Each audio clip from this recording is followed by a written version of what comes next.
Thank you very much, Madam Deputy Speaker. With permission, I would like to make a statement on the Covid-19 vaccine delivery plan.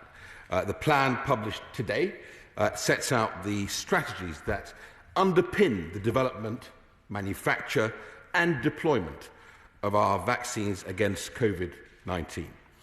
It represents, Madam Deputy Speaker, a staging post in our national mission to vaccinate against the coronavirus, and a culmination of many months of hard work from the NHS, our armed forces, Public Health England and every level of local government in our union.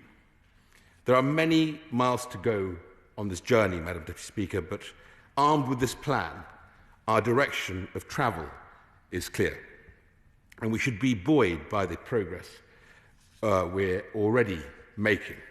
As of today, Madam Deputy Speaker, in England, 2.33 million vaccinations have been given, with 1.96 million receiving their first dose and 374,613 having already received both doses.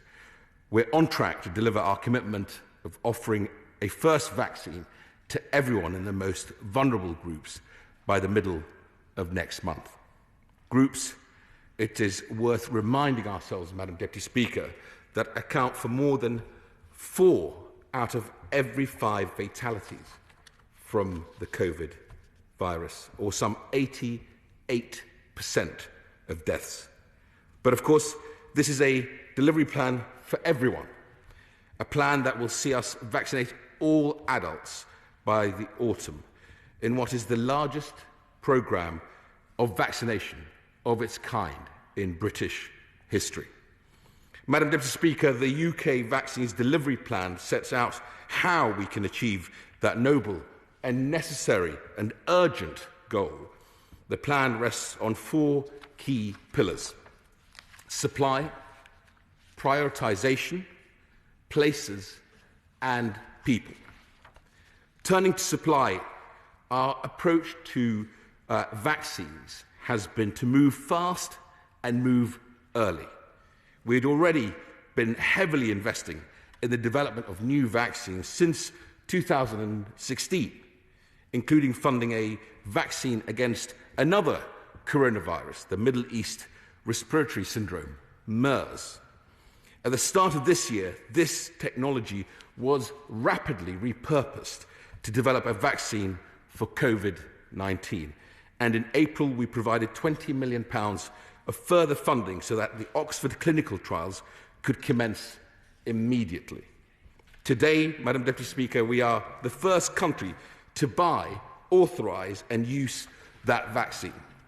Also in April, we established the UK Government's Vaccine Task Force, or VTF for short. And since then, they have worked relentlessly to build a wide portfolio of different types of vaccine, signing early deals with the most promising prospects. It's a strategy that has really paid off. As of today, we've secured access to 367 million doses from 7 vaccine developers with 4 different vaccine types, including the Pfizer-BioNTech vaccine, which we were also the first in the world to buy, authorise and use. The VTF has also worked on our homegrown manufacturing capability, including what is referred to as fill and finish process in collaboration with Wockhardt in Wrexham. Anticipating a potential global shortage early on, we reserved manufacturing capacity to allow for the supply of multiple vaccines to the United Kingdom. Like many capabilities in this pandemic, it's one we've never had before, but one we can draw on today. So much of that critical work undertaken early, Madam Deputy Speaker, has placed us in a strong position for the weeks and months ahead. The second pillar of our plan is prioritisation. As I set out earlier, essential work to protect those of the greatest clinical risk is already well underway, because the basic principle that sits behind all of this, Madam Deputy Speaker, is to save as many lives as possible, as quickly as possible. In addition, we're working at speed to protect staff in our health and social care system. All 4 UK Chief Medical Officers agree with the recommendation of the Joint Committee on Vaccination and Immunisation, the JCVI, to prioritise the first doses for as many people on the priority list as possible and administer second doses towards the end of the recommended vaccine dosing schedule of 12 weeks. This step will ensure the protection of the greatest number of at-risk people in the shortest possible time. Madam Deputy Speaker, the third pillar of our plan is places. As of yesterday, across the United Kingdom, we have over 2,700 vaccination sites up and running. There are 3 types of sites. The first, large vaccination centres that use big venues like football stadia, and you saw many of those launch today. At these, people will be able to get appointments using our national booking service. The second type is our hospital hubs working with NHS trusts across the country. And the third is our local vaccination services, and they are made up of sites led by GPs working in partnership with primary care trusts and, importantly, community pharmacies. This mix of different types of site offers the flexibility we need to reach many different and diverse groups and, importantly, be able to target as accurately as we can. By the end of January, everyone will be within 10 miles of a vaccination site. And in a small number of highly rural areas, Madam Deputy Speaker, the vaccination centre will be a mobile unit. It bears repeating, Madam Deputy Speaker, that when it is their turn, we want as many people as possible to take up the offer of a vaccine against Covid-19. The fourth and final pillar is, of course, our people. I'm grateful to the many thousands who've joined this mission, this national mission. We now have a workforce of some 80,000 people ready to be deployed across the country. This includes, of course, staff currently working within the NHS, but also includes volunteers through the NHS Bring Back scheme, such as St John's Ambulance, independent nurses, and occupational health service providers. And there are similar schemes across the devolved administrations, as well as trained vaccinators. Non-clinical support staff, such as stewards, first aiders, administrators, and logistics support will play their part. Moreover, we're drawing on the expertise of our UK armed forces, whose operational techniques we heard Brigadier Phil Prosser bring to life at the press conference a few days ago with the Prime Minister, have been tried and tested in some of the toughest conditions imaginable. I'm sure the whole House will join me in thanking everyone who's played their part in getting us to this point, as well as all those who will play an important role in the weeks and months ahead. Madam Deputy Speaker, we recognise that transparency about our vaccine plan will be central to maintaining public trust, and we are committed to publishing clear and simple updates. Since the 24th of December, we have published weekly UK-wide data on the total number of vaccinations and the breakdown between over and under 80s for England. From today, we are publishing daily data for England, showing the total number vaccinated to date, and the first daily publication was this afternoon. And from Thursday, and then on a weekly basis, NHS England will publish a more detailed breakdown of vaccinations in England, including by region. Madam Deputy Speaker, this continues to be a difficult time for our country, for our NHS, and for everyone as we continue to live under tough restrictions. But we've always known that a vaccine would be our best way out of this evil pandemic, and that is the road we are now taking. We're under no illusion as to the scale of the challenge ahead, the distance still yet to travel. In more normal times, Madam Deputy Speaker, the largest vaccination programme in British history would be an epic feat.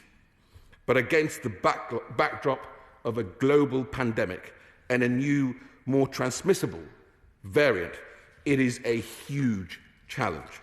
Yet, with this House, and indeed with the whole nation behind this national mission, I have every confidence that it will be a national success, and I commend this statement to the House. Thank you. Alex Norris. Thank you, Madam Deputy Speaker, and I'm grateful to the Minister for advance sight of his statement. Now, we meet today at a very challenging moment in handling this pandemic.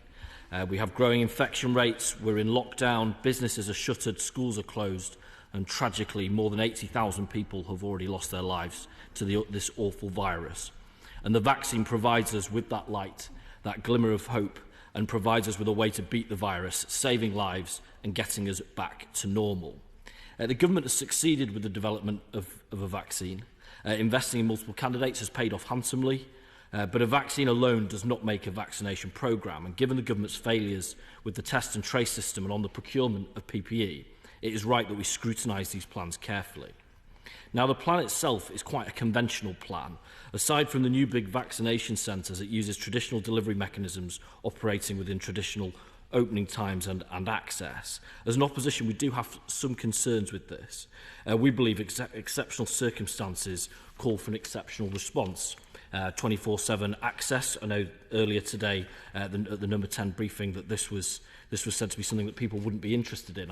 I was very surprised to hear that. I'd be interested to hear from the Minister his basis for that. But similarly, the mass deployment of community spaces and also a need for a volunteer mobilisation unprecedented in peacetime. Now, it's the government's prerogative to choose their approach, but I'd be keen to hear from the Minister assurance that this plan, as written, as constituted today, will deliver on what's been promised, those top 4 priority categories covered by the middle of next month. On a recent call, Madam Deputy Speaker, the Minister said that the only limiting factor on the immunisation programme would be the speed of supply. Will he publicly reaffirm that and confirm that this plan will make maximum use of the supply as he expects to get it? Now, I think we would all agree that our frontline NHS and social care heroes deserve to be protected. At the beginning of this pandemic, our staff for too long were left without adequate PPE, and we must not repeat this with the vaccine. Protecting them is the right thing to do to reflect the risks that they face, but also it's pragmatically a point of emphasis for us because we need them to be well in order to keep doing the incredible job that they're doing. We're currently missing about 46,000 NHS staff for COVID reasons. The health and social care workforce are category 2 in this plan, but there does not seem to be national level emphasis on inoculating them immediately, and there seems to be significant variation from trust area to trust area. Will the Minister commit today to meet our demand that they all get their vaccines within the next fortnight? And he talked, and we very much welcome the clear and simple metrics that he's going to publish each day so we can follow the success of the programme. But will he commit as part of that to publicising the daily total of health and care staff vaccinated so we can see the progress made against that vital metric too? It was very much reassuring, Madam Deputy Speaker, to see pharmacy included in this plan. They are at the heart of all of the communities in our country. They're trusted. They already deliver mass vaccinations. It was disappointing and surprising to see them have to take to the front page of national newspapers last week to get the government's attention. But now with them in the plan, will the Minister reassure the House that he's now fully engaged with their representative bodies and that they are satisfied that they're being used properly? The number trailed publicly is of 200 participating pharmacies. Given that there are 11,500 community pharmacies in England, can that really be right? Why aren't there more involved, or is that number wrong? And if so, could the Minister perhaps share with us what that number is? On social care, 23% of elderly care home residents have been vaccinated, and that compares to 40% of the over 80s more generally. Given their top prioritisation, is there a reason for this lag, and what plans are there to close this gap? And is the Minister confident that all care home residents will be vaccinated by the end of the month as promised? And then finally, on misinformation, this is something that's been, I think there's a high level of consensus across this place, certainly between the Minister and I on this, and we will support the government in whatever ways they think they need to do to tackle misinformation. But we'll have a very real sense of the impacts of misinformation as this programme rolls along, particularly as we look at who is and isn't declining the vaccine. So I wonder if the Minister might tell us what he'll be monitoring there and what the early feedback is, perhaps from our own care staff, as to who's been saying yes and who's been saying no, and what that might mean for the future. Madam Deputy Speaker, we welcome that the Government have published this plan. We'll back them when we think they're right, but we'll continue to offer constructive ways to improve the process, as I hope I've just done, and I hope the Minister can address the points that I've raised. Thank you. I'm grateful for the honourable member's backing and support, and he asks a number of important questions. I'll attempt to answer them now for him. Suffice to say, it would be, I think, sensible for us to recognise that test and trace now actually delivers 85% of those who are tested positive in terms of identifying their direct contacts and, of course, the indirect contacts at between 92 and 96%.